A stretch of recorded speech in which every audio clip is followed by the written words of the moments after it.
Welcome to another episode of Chax Chat. Join Chad Chilius and me, Dax Castro, where each week we wax poetic about document accessibility topics, tips, and the struggle of remediation and compliance. So sit back, grab your favorite mug of whatever, and let's get started. Welcome, everyone.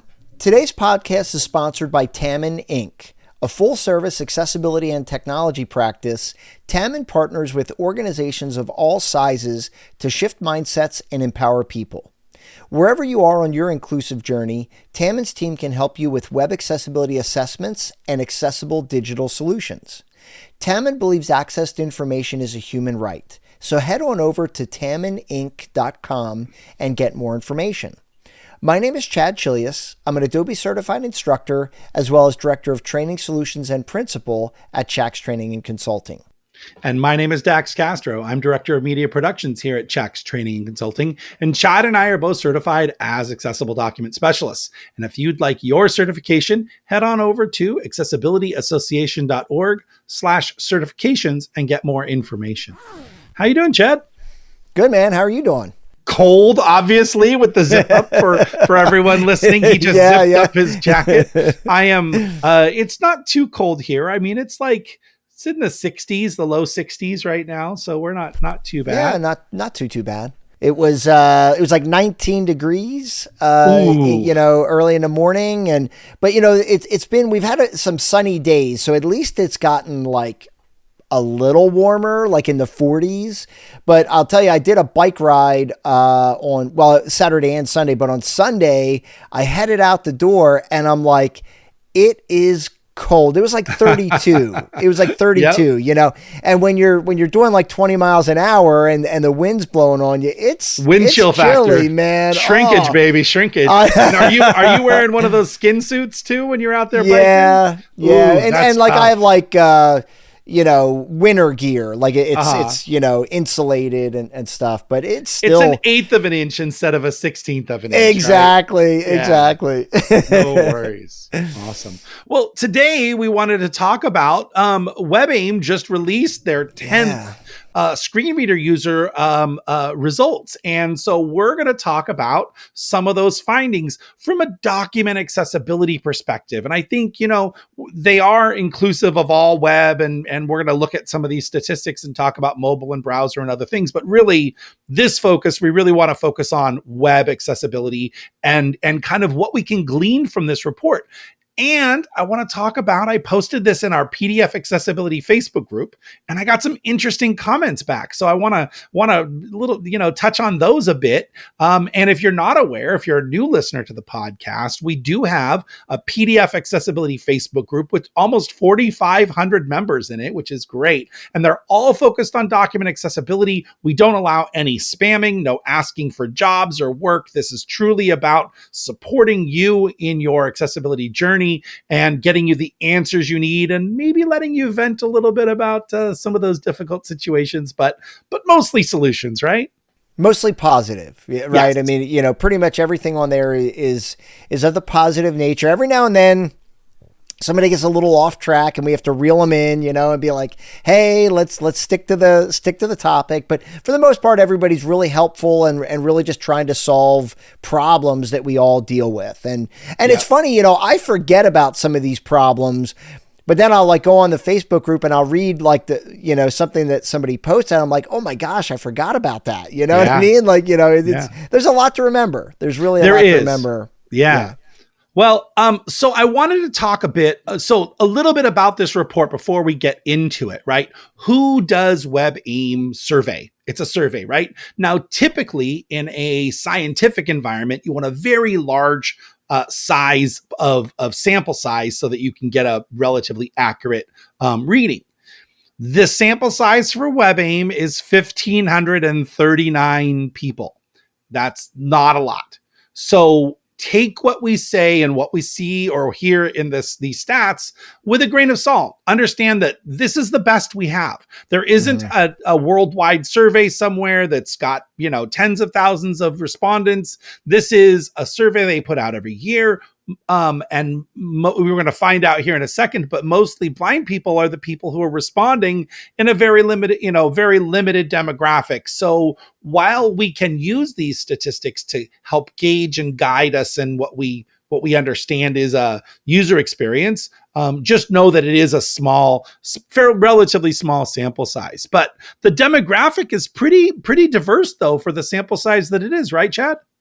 Absolutely. And I mean, I want to point out, right, you brought up a good point, Dax. I mean, it's not like we have 10 of these reports that we can sift through, right? I mean, right. Pretty much WebAIM is the only organization doing this. So, you know, as we go through this, we may have comments, maybe a criticism here or there, but it's in no way a dig towards WebAIM and what they do. We think what they do is they're doing great work, and just kind of understand we're looking at this objectively, and so we may have a criticism here or there, but honestly, I mean, this is good information for us to all be able to, you know, glean some insight from.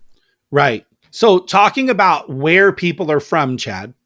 Yep. The statistics that we have here, the biggest group of people, right, that have been surveyed here are from North America, right? A close second, I would say. So that was 47% of the respondents. Right. 30% are from Europe. Right. So, so that kind of makes sense that Europe is the second biggest, you know, group of surveys. Then, Asia is number 3 at 6%. Right. So keep in mind, North America and Europe makes up 78% of the survey respondents. And then Asia is about 6%. South America, 6%, Africa, Middle East is about 5%, Australia and Oceania is 3%, and then Central America and the Caribbean is about 1.3%. So, right. Yeah. Well, so I think it's nice that it's a pretty diverse population, I guess, is where we're going. Yeah. Even though it's a small sample size, it is diversely represented. And it shows that 37% are ages 21 to 40, 35.9% are 41 to 60. So really, the majority of the users are somewhere between 21 and 60. And then we have 20% are over 60 and 6.1% are below 20. Though what's interesting is in an era, in an age where digital cell phones are part of everyone's life, I would think that the people who are 20 and younger would be primarily, you know, using assistive technology on their phones and in, you know, ingrained in the technical age. However, again, it goes back to who responded to the survey. And while it's, you know, it is worth saying that not everyone was asked, I'm sure it was broadcast and there was a lot of effort to get people to respond. It's not saturating the market to get those responses. So the thing here, I guess, to glean from it is that it is really all ages. 21 to 60 is a pretty large age range, and 20% over 60 years of age and older, you know, they're all using assistive technology, which is a good thing. It's not just a certain demographic of population. But one thing to note here, when I talk about this survey, the people who responded were overwhelmingly people who were blind, right? They're in the table that we're looking at here under disability types, 76.6% were people who were blind. 19.9% were people with low vision, 5.2% cognitive or learning, 6.8% deaf or hard of hearing, 2.2% motor, and 4.9% other. So again, take these statistics with that in mind, that this is really mostly about the point of view of blind and low vision users, and in this environment. So yeah. So screen reader proficiency, Chad. Yeah, this is a good one, right? Because I think we as remediators have a tendency to assume that everybody who uses a screen reader is an expert, right? You know, they're super proficient, right? But in the respondents of this survey, 58% of the respondents consider themselves advanced screen reader users. Right. And then 36% considered themselves intermediate, and only 5% considered themselves beginner. Right. Well, and what's interesting here is that we hear this all the time. In fact, we talked about this on a previous podcast. I had a client bake into the accessibility alt text of their document that says, JAWS users press the down arrow to navigate this document.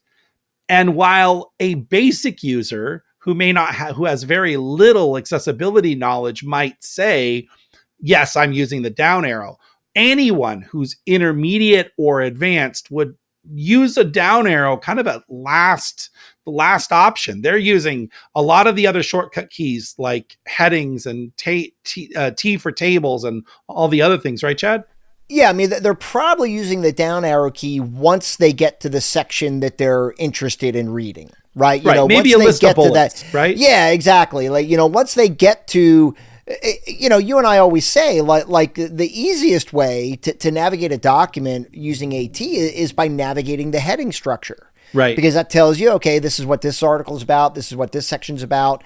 And once you're there, now you're like, oh, I want to know more. And that's when you may hit the down arrow key to read the paragraphs that follow that heading. Right. Right. But you're going to press insert down arrow because that's going to read from that point forward, not down arrow. And the reason this is a problem for those of you who may not know is that in your tags, when you have a marked content object, that little banker's box that has a piece of text, and you press the down arrow, it reads the next one and it stops at that point. And many people are like, well, I want all those combined. So when I press the down arrow, it reads the entire paragraph or stanza or whatever it is. The problem is that's a lot of extra work for a very specific user experience that most people who are advanced or intermediate users are not ever going to use. They don't want that, right? Because it's going to stop mid-paragraph, right? It's going to stop in the middle of the paragraph. So it really doesn't make sense. And you're absolutely right. I mean, using insert down arrow key, once you've gotten to the heading you want to read about, is just going to read from that point down. It's not going to interrupt you. It's not going to stop. It's just going to kind of keep going. So right. Really good. And then let's talk about the elephant in the room, right? Yeah. Which screen readers are people using the most? This is a drum roll every year, right? And this year we kind of flip-flopped. So last year it was NVDA was overpowering JAWS again. They kind of have gone back and forth. In fact, if we look at the line graph in the WebAIM report, we can see that in 2009, NVDA was almost non-existent and JAWS was top of the market. But then we get down to 2019. So over a 10 years period of time, JAWS slowly starts to go down and NVDA slowly starts to go up. And in fact, NVDA surpasses JAWS in August of 2019, where they're both, I think, 45, maybe 50, right under 50%, but relatively the same. JAWS rises in 2021 and outpaces NVDA, but then back down again in 2024. Yeah, because now in January of 2024, they're almost meeting up again. And the usage is almost about the same. So JAWS has a little bit of a leg up on that, but really they're really around the same point. Yeah, 41 to 38%, right? And here's what I believe. This is World According to Dax. Just take this for what it is. It's a small sample size. Yeah. If you were to sample everyone in lower income countries, you would find that probably overwhelmingly NVDA is going to be more popular. And in countries with more disposable income. That's the word I was looking for. More disposable income, like the United States, you're going to find JAWS is probably the higher. And in fact, if we go down to, let's see, where is it in this? I want to say it was in one of the paragraphs. It talks about, here it is. Primary usage varied greatly by region. JAWS usage was higher than NVDA in North America, 55 to 24%. In Australia, 45 to 37%, though JAWS usage was lower than NVDA in Europe, 30% to 37%. And then Africa and Middle East was overwhelmingly NVDA, 70% to 24%. And in Asia, again, 71% to 23%. So what do you find? The extrapolation I'm making here is when people care about the money they're spending and it's a huge impact, $100 a year for me and you, that's nothing. $100 for someone who only makes $600 or $700 a year or $1,000 a year, that's 10% of my yearly income. I'm probably not going to be, when there's a free alternative that works almost just as good, I'm going to pick the free alternative, right? Yeah.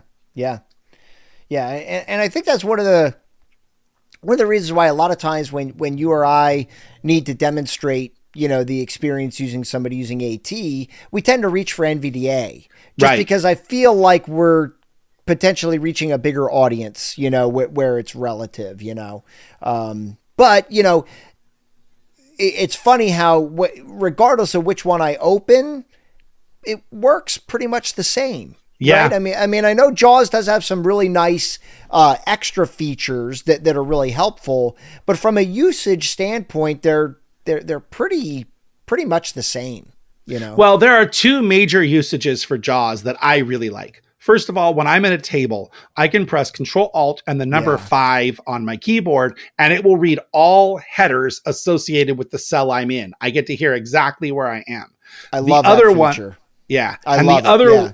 The other one I like is being able to set a marker at a certain instance in a body of paragraph. So if I'm listening to something and I get to a link that's linked to a footnote, but I'm not sure if I'm going to be able to get back because maybe they didn't remediate the document. Well, I could set a marker, hit the link, go to wherever I want, and then kind of like on a calculator, use memory recall to go back to that marker that I was in. And that's a pretty cool feature to have when you're mostly dealing with not perfectly remediated documents. So, there's a few other things that I really like about it. The elements list in JAWS lists everything. I can see all the links, all the graphics, all the headings, all the tables. I can get lists of every type of element in a document versus NVDA only gives you list of links and list of headings. And so it's a little bit more robust in that way. But what I found, what was interesting after talking with people at CSUN, is that a lot of native screen reader users who use JAWS don't really access, or NVDA, don't really access that elements list, which I thought was interesting. And maybe I just haven't talked to enough people yet, but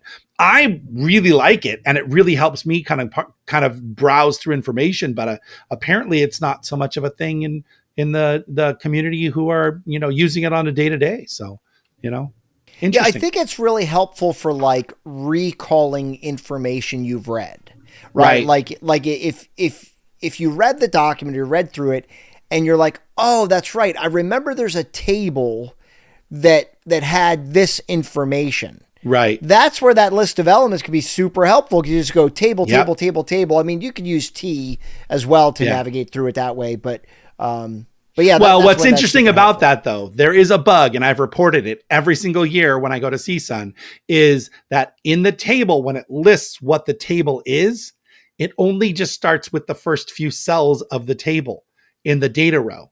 So instead of actually giving a label to the table, it just, whatever is in the A1, A2, A3, A4 is what gets populated into the description inside the elements list, rather than the heading that precedes the table, or maybe the table summary. Because what I'd love is for it to be the table summary, so that you could put in the table summary the title of the table and then the description of it, so that users of AT could then reference that in the elements list. But it's not how it works. So whatever. Well, and I mean, also while we're dreaming here, right? I mean, like, it would be nice if, because, you and I have talked about this before, PDF UA says put the caption inside of the table as the first or last item. Right. But you and I know that it won't read it. Right. When you do nest it properly. But it would be cool if when you did a list of tables, if it displayed the caption for the table instead of those first couple of cells. Well, and just to clarify, Chad, it actually does work for a table or a list, if you put the caption as the first child element or the last child element of a table, it does read it. Where it doesn't read it is on something that already has alt text. So you're supposed to do that if you have a figure. It should also go as the first child element, Right. but it won't read it as the child of a figure because the figure has alt text. And so NVDA and JAWS will skip the caption tag and just move on. So in a table, in a list, it will read the caption, but it doesn't identify it as a caption. It just identifies it as a paragraph. So you would hear table, and then you'll hear the table summary or the table caption. So yeah, I mean, it just needs to be a little bit clearer. So, Yeah. All right, let's going back to, we kind of got off on a tangent here, but let's go back to, the number of screen readers, again, between NVDA and JAWS is pretty even. And if you were, if I had to say which one's more popular, I would say they're both popular. And if you test with NVDA or JAWS, you're going to get you get a good user experience in either of those, you're going to hit the majority of people. Now, when we talk about browsers, right?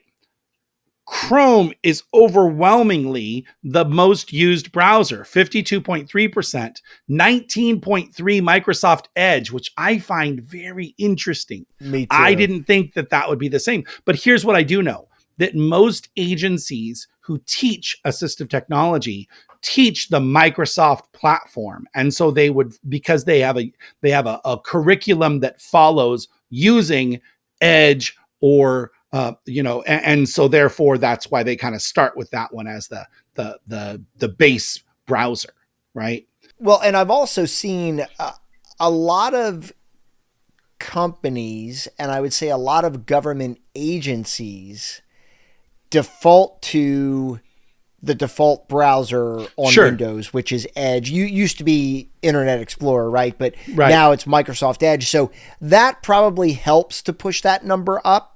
Sure. But those users are kind of being forced to use it, right? That it's not really a preference. It's more of a, this is all I have at my disposal. Right.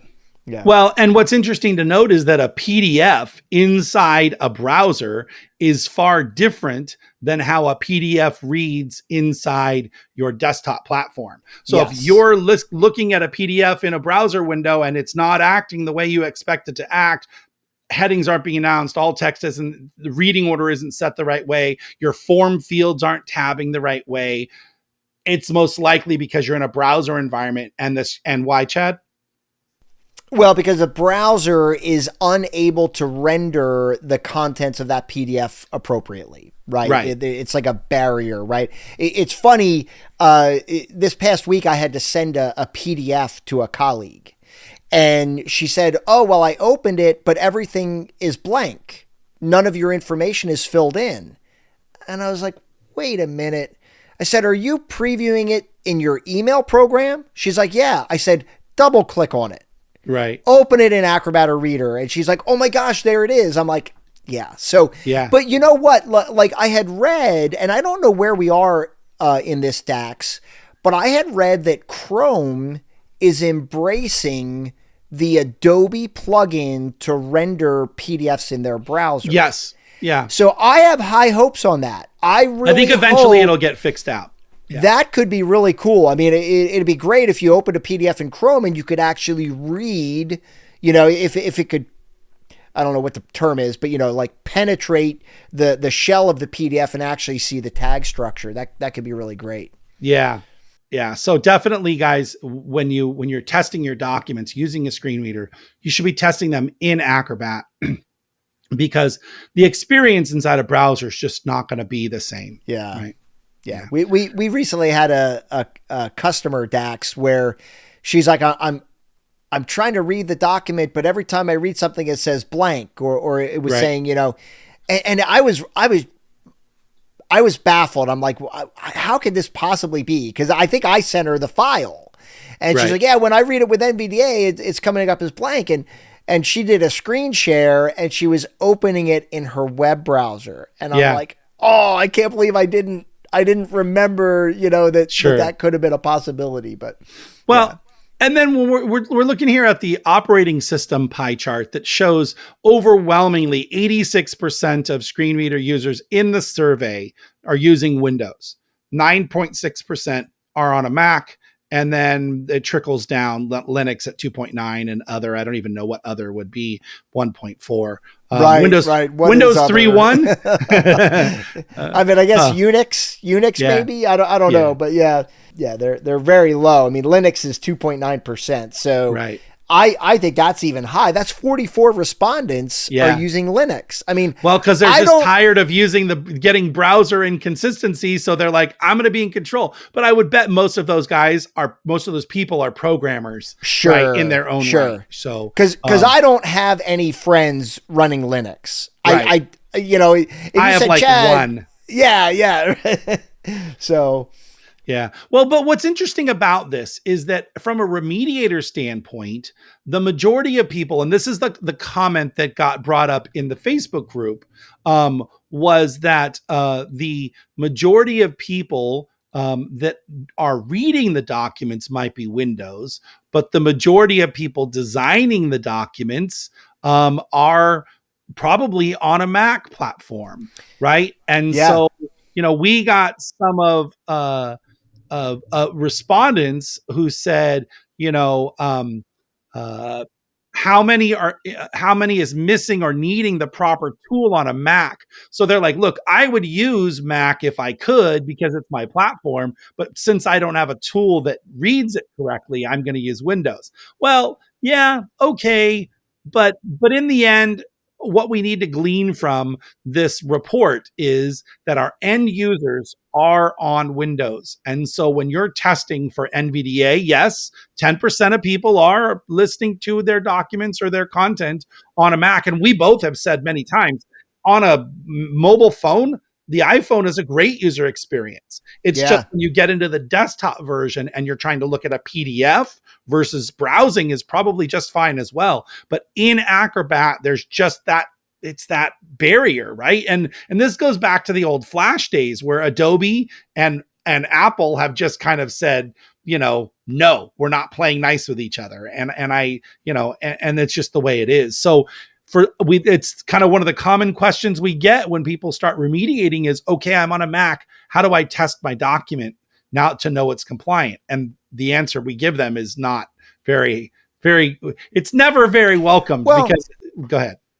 Well, no, I mean, it's not that we're without options, right? I mean, that there certainly are options. And one very simple option is, even if you're working with a group of people, grab a Windows machine and put it in amongst your group. And when you got to test it, open it up on that machine, right? I mean, that's one easy solution, I mean, the percentage of time that you spend testing the document is really negligible compared to the amount of time remediating or designing or, whatever it might be. So, the people who get hung up on this, I think they just need to open their eyes a little bit more because, it's really not as devastating as it may seem.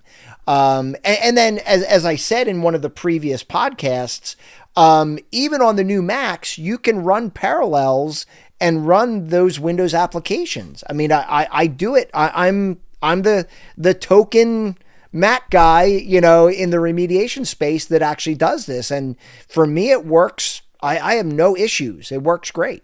Sure. So, sure. It can be It's just done. always when we say, well, here's what you have to do. And they're like, really? I can't believe that. And the answer is yes. And here's the statistic to show that 86% of people out there are digesting it in a Windows environment. And the common look is not available for Mac, right? Mm-hmm. Now, Exeo's made to tag is Mac and PC, but that's inside the source program for Adobe InDesign. And then there are several of the other remediation programs. Access 4, right? All Windows only. based. Yep. Yeah. Yep. So, It is problematic. So the last one I guess we want to talk about here is the reason for why people use one versus the other. And the overwhelming response here, well, I don't know if overwhelming, 45.8%, they say they use the program they use because the existing comfort and expertise. I'm familiar with it. I already know how to use it, and therefore that's why I'm using it. 26.55% say it's because of the features. So I got to think that 26.5% are JAWS users saying, look, I use JAWS because it's got some better stuff in it, and that's why, right? And then 11.7, 100%. And 11.7% say that they use it because of the availability. And NVDA users, it's free. Why would I not use a free program? For me, I'm using the free one until I find a barrier. It either makes me work harder or I can't access something, then I'm going to switch over. So, yeah. So I think that, it's really, there's really good insights today for this podcast, Chad. I think that the takeaway here for everyone is that you should be using NVDA or JAWS to test your documents. Realize that that while we want access for everyone, because someone asked me this the other day, they said, well, Dax, does that mean we don't care about Apple users or, people who are using iDevices? No, it just means that there are limits to what the operating system can test for. If I test my document only in Apple VoiceOver and I'm trying to fix things, I'm going to run into barriers where there's no fix. No matter what I do, it won't fix the experience I get in Apple VoiceOver. Alternatively, if I just were listening to it in NVDA or JAWS, I'm going to be just fine and everything's going to have a good user experience. So the answer is, of course, we want to remediate for as many platforms as possible, but just realize, just like there are barriers in Word and InDesign and PowerPoint and all those other programs, there are also barriers in the operating systems and the screen readers that we're using in conjunction with the programs. So, yeah, we try to address as many issues as we possibly can, but there are points where you're just not going to hit all of them. You're not going to get it 100%. So, we try really hard, but sometimes it's tough. Yeah. Well, if you want a copy of this report or you want to go look at it, go to webaim.org, webaim.org/projects. Then you can see the screen reader survey number 10. So webaim.org/projects. And then you'll see the screen reader survey number 10 in that as a link. All right, guys, thanks so much for tuning in today. Once again, today's podcast is sponsored by Tamin Inc. Tamin is a full-service accessibility and technology practice, and they partner with organizations of all sizes to shift mindsets and empower people. Wherever you are on your inclusive journey, Tamin's team can help you with web accessibility assessments and accessible digital solutions. Tamin believes access to information is a human right, so head on over to tamininc.com to get more information. My name is Chad Chilius. And my name is Dax Castro, where each week we unravel accessibility for you. Thanks, guys.